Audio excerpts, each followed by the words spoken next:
Друзья, всем привет! Вы на канале Мото Санчо. И мне сейчас предстоят некоторые подготовительные работы. Будем готовить мотоцикл к прохождению техосмотра. Для начала снимаем чехол. Мы тут его на днях немножечко усовершенствовали. У него было две отдельных резинки спереди и сзади, а по бокам резинок не было, и он ветром телепался. В итоге один раз чуть не улетел. Хорошо, кто-то подхватил, и мне его в коляску туда прямо запихал. В общем, чехол доработали, вставили резинки. Теперь держится надежно, никуда не улетает. Затем я сходил за инструментом, шлемом. Какая же работа без инструмента? А по пути вот задумался, что мне не хватает какого-нибудь ящика для инструмента, куда можно было бы все сложить какие-то провода, гаечки, болтики, и все это сразу ставить в багажник коляски, а не носить вот так вот отдельно набор головок, отдельно комплект ключей, и все это сейчас будет здесь прыгать и скакать, потому что мы с вами поедем на парковку, чтобы никому не мешать. Да, сумка эта, батон, в какой-то мере решит проблему с хранением инструмента, но не все в нее влезет. Повешу на место. Я здесь поставил две новые заклепки. Будем считать, она восстановлена. Запускаемся, прогреваемся. А пока мотоцикл будет греться, давайте я отвечу на несколько комментариев к предыдущему видео.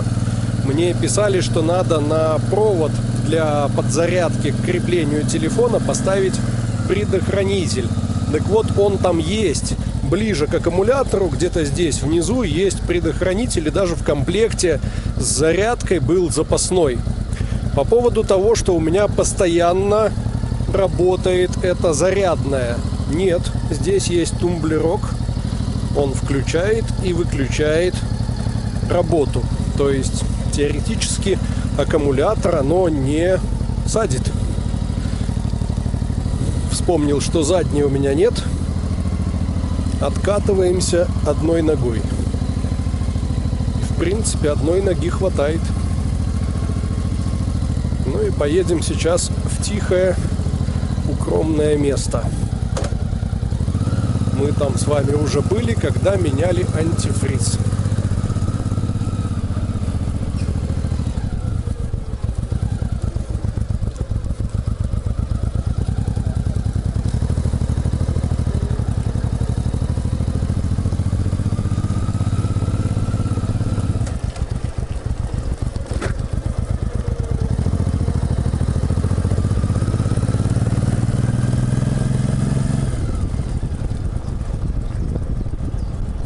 Вот она, парковочка. Я здесь, как видите, не один двухколесный. И еще одна причина, почему именно сюда поехал. Здесь плоская площадка, ровная. А я хотел бы отрегулировать развал. Но начнем по порядку. Для прохождения техосмотра необходимо, чтобы работали поворотники, стопы, фара. В общем, все светилось, все мигало. Ближний свет фары есть. Дальний тоже есть. Повороты левые горят.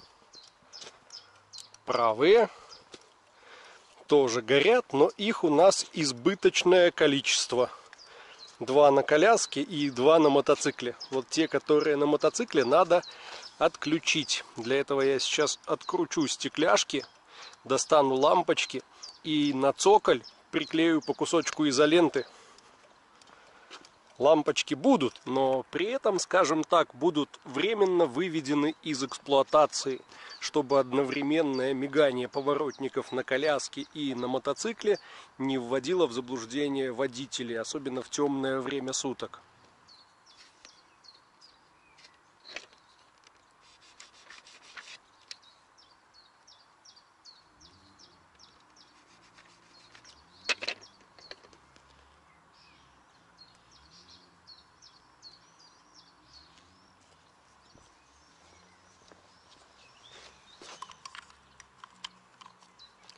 И вот что у нас получилось. В принципе, ожидаемо и закономерно. Многие об этом писали. Дело в том, что работа реле поворотов очень сильно зависит от той нагрузки, которая на нем висит. Естественно, светодиодные повороты практически никакой нагрузки не дают сопротивления. У них очень маленькое по сравнению с лампами накаливания. Поэтому так часто мигает лампа. Для сравнения, вот левый поворотник. Размеренно, плавно, достойно, по-хондовски. А здесь быстро и резко, как на каком-то китайском мопеде. С другой стороны, вроде видно, вроде наглядно. Ну, не знаю.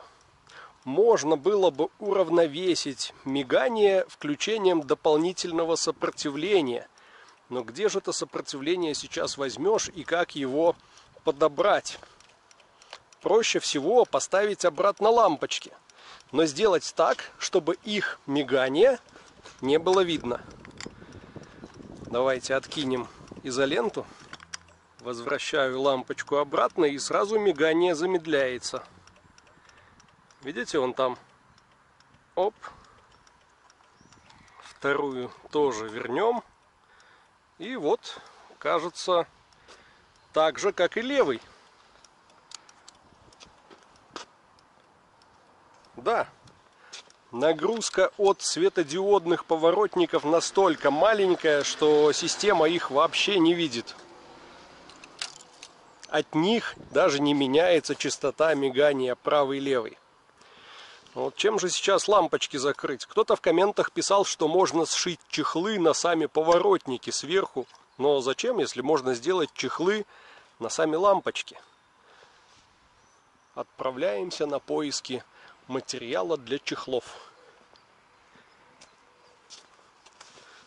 Черная пленка. Подойдет? Может быть. Фольга. Закладка чья-то. Сейчас статью себе тут подниму в кустах. Ну, нет, к нашему счастью оказалась просто фольга. И думаю, это идеальный вариант, поскольку у нее нулевая светопропускаемость, и она не боится температуры. Даже если лампочка будет гореть долго и нагреется, фольга не расплавится и не прилипнет. Вот на что стала похожа лампочка. Устанавливаем и проверяем.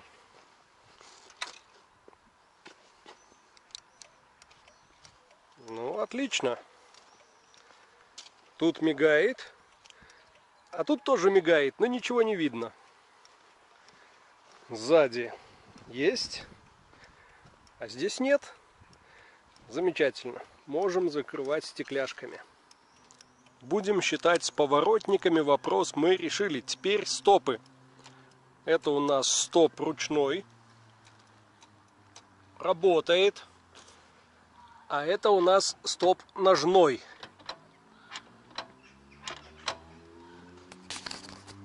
Тоже работает. Что еще? Сигнал. Да, бибипка. Бибипкает. Супер.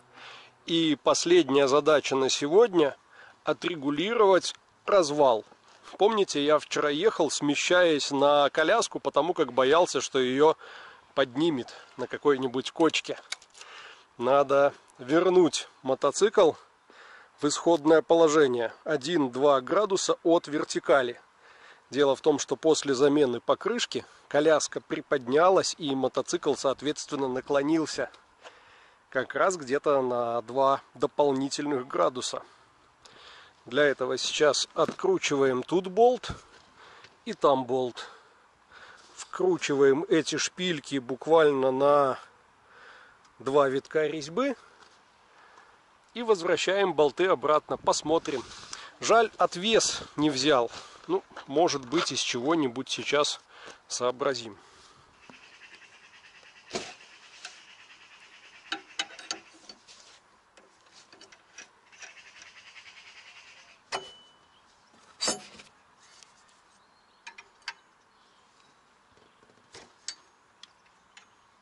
Откинул переднюю и заднюю распорки, отжал контргайки. И вот сейчас поднимаю их буквально на 2 мм, а саму шпильку буду вкручивать до этого положения. Не так-то легко она идет, но идет.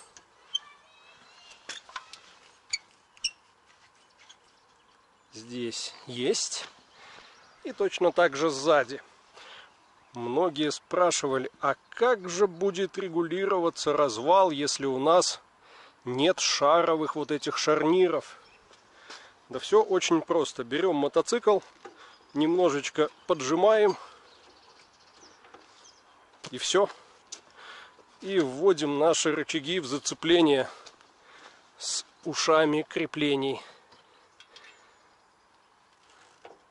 А вот и простейший отвес нашелся. Изолента. Жаль, не синяя, не концептуально получается, но ничего страшного.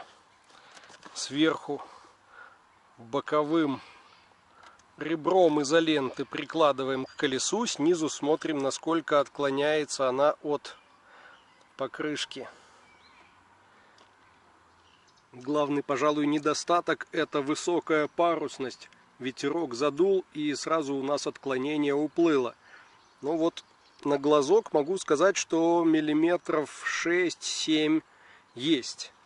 Меня устраивает в этом положении, и фиксируем мотоцикл относительно коляски или коляску относительно мотоцикла.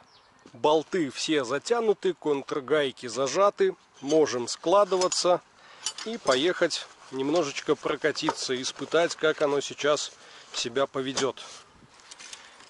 И в самый неподходящий момент подъехали полицейские. Я думаю, вам видно, машина стоит там дальше. Вот буквально только что, я только собирался отъезжать.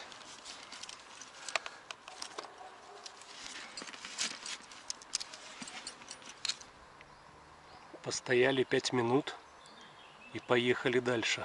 Видимо, куда-то их вызвали. Ну а я выдохнул с облегчением. Тут уже дырочки новые стою, вот делаю. Думаю, чем бы себя еще занять. Какую бы деятельность развить, чтобы обосновать, что это я тут на мотоцикле с коляской. Нет, стоять тут можно, проблем нет. У меня просто коляска пока вне закона. Ну, отлично. Батон вернулся на свое законное место. Надо будет его загрузить разными полезными мелочами. Что-то из инструмента туда положить. Свечник, пару свечей запасных для Хонды. Можем ехать. А для того, чтобы таких вопросов при виде полиции больше не возникало, я и поеду проходить техосмотр. Сама по себе бумага о техосмотре уже как бы узаконит мой боковой прицеп. А если на основании этого техосмотра получится еще и внести изменения в довод регистрационный, техпаспорт местный, то вообще будет красота. Так, здесь уклон парковки, поэтому непонятно, куда тянет. Пока тянет на мотоцикл, но дорога неровная.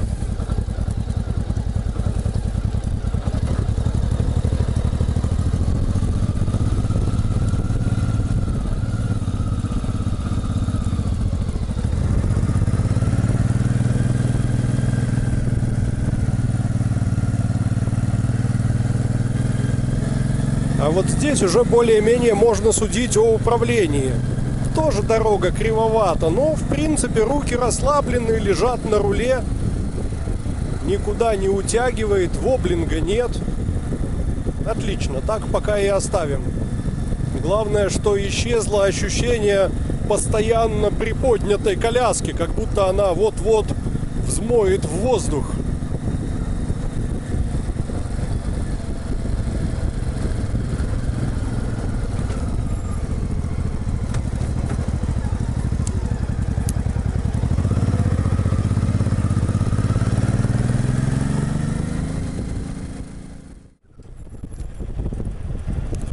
А вот уже и новый день. Утро нового дня. Еду на работу и рассчитываю сегодня, может быть, после работы отскочить на диагностическую станцию, чтобы пройти техосмотр. Вряд ли, конечно, получится снимать на самой диагностической станции, но я вам расскажу о результатах.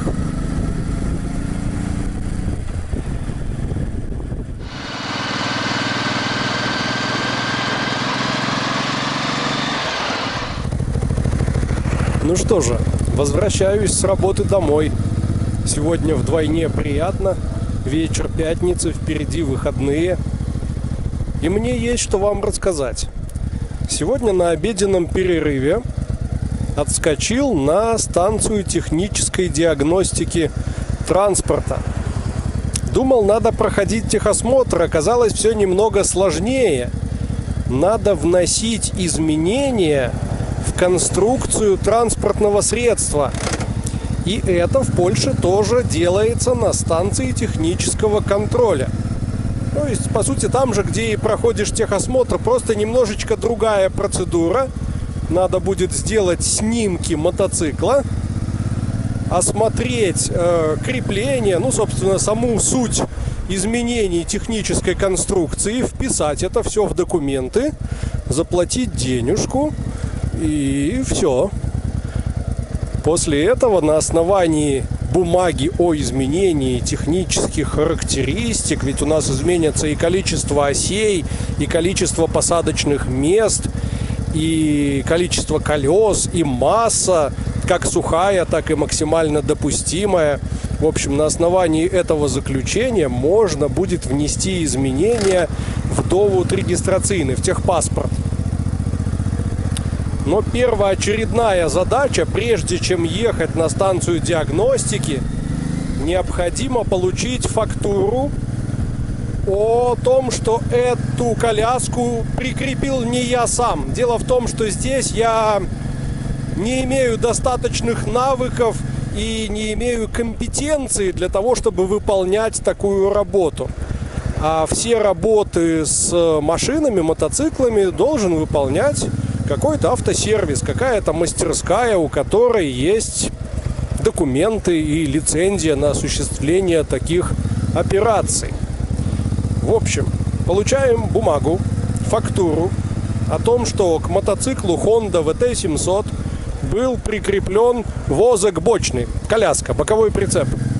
Потом с этой бумагой едем на станцию диагностики, платим деньги, проходим контроль, осмотр, получаем заключение, что все хорошо, все надежно, и уже с этими бумагами, наконец, едем в местный ужонт, там, где зарегистрировано транспортное средство, чтобы окончательно внести изменения. Вот такая последовательность. Казалось бы, несколько сложновато, но в принципе все возможно, все реально. Я, когда ехал сегодня на диагностическую станцию, честно скажу, заволновался. Если до этого был уверен, что все обязательно получится и ничего сложного тут не будет, а тут подъезжаю и чувствую, какое-то беспокойство такое появилось, как будто вот может не получиться. Но сейчас уже уверенность есть, что все будет хорошо. Я знаю, что делать, я знаю, как делать, и иду в направлении цели. Буду держать вас в курсе событий. А сейчас едем домой отдыхать.